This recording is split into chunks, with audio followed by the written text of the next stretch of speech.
We're back with what authorities are calling a foiled plot to take down a power grid in a major city. According to authorities, the pair planned to, quote, completely destroy the city of Baltimore, and feds say the alleged plot was racially motivated. Stephanie Gosk joins us now to talk about this. So, Stephanie, what specifics do we know about this very concerning plan? Yeah, definitely a concerning plan. And there is this trend of targeting power grids around the country. So this is part of that same conversation.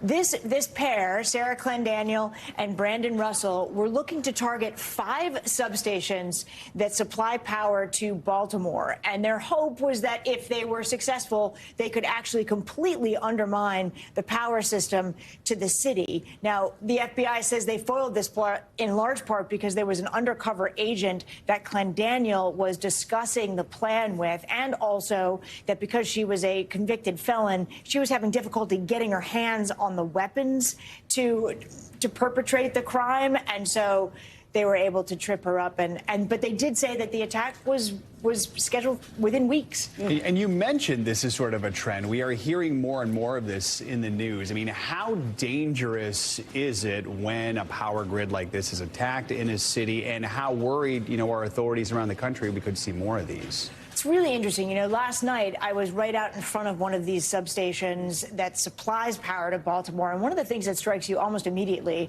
is how unprotected they are, right? And we've seen attacks and shootings at plant substations in North Carolina that wiped out power to 45,000 people in the middle of winter. Also in Washington State and in Oregon. It can be really dangerous, Joe, because people who suddenly lose power, whether it's hospitals or apartment buildings or whatever, and if it goes on for a period of time, it can be very disruptive socially. And that is what the goal is for white supremacists like this, is to create upheaval. And Stephanie, Baltimore authorities were very specific about the type of extremist this couple was. Let's take a listen. They had extremist views, and in order to further those views, they hoped that conducting this violent act was going to bring light to that. What types of extremists? The FBI views them as racially or ethnically motivated extremists.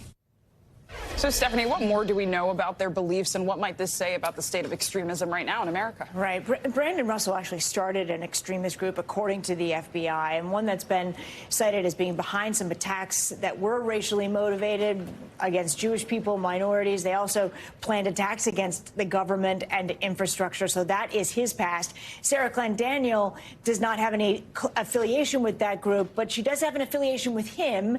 And the FBI also shared a photo of her where she's wearing tactical gear, and there is a swastika on that gear. They also know that they were in touch when they were both in prison, separate prisons for separate crimes. She was in prison for armed robbery. He was in prison for possession of explosives. They were communicating at least since 2018. Wow. So there are strong connections there. Also, this affidavit, when you read it, you can tell that there is an overarching concern among the FBI that these kinds of attacks and that rough plan of attacking substations is something that's being shared among these groups nationwide, guys.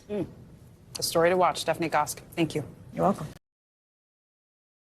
Thanks for watching our YouTube channel. Follow today's top stories and breaking news by downloading the NBC News app.